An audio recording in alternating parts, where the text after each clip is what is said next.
Pero sa 7 na yun, lahat sila mo, sineryoso mo talaga. Sineryoso mo lahat. Siyempre, gano'n naman talaga dapat. Pag magmamahal ka, ano sabihin mo, hindi seryoso. Paano ka nagkakaroon ng trust ng mga tao? Pumunta't bumalik doon. Wala lang.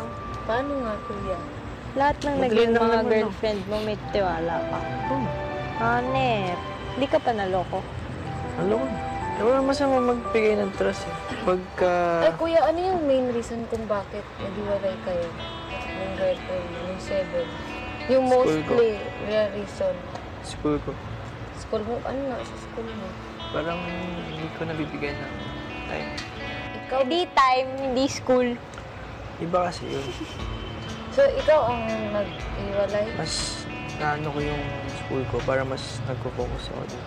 Ba't ka ba nag-girlfriend kung time ng school? Oo, bakit kuya? Kala ko kasi mas maintindihan niya. Meron kasing mga tao na hindi na naiintindihan. Kaya nagka-crush kami. Ba't tayo lagi nag-aaway? Hindi healthy yun, no? Kasi naman sa atin naman kasi iba, sobrang liit na bagay lang naman nag-aaway. Tampuhan lang. Ayan, na-apply niya ng 3D niya. Hindi! Hindi. Hindi.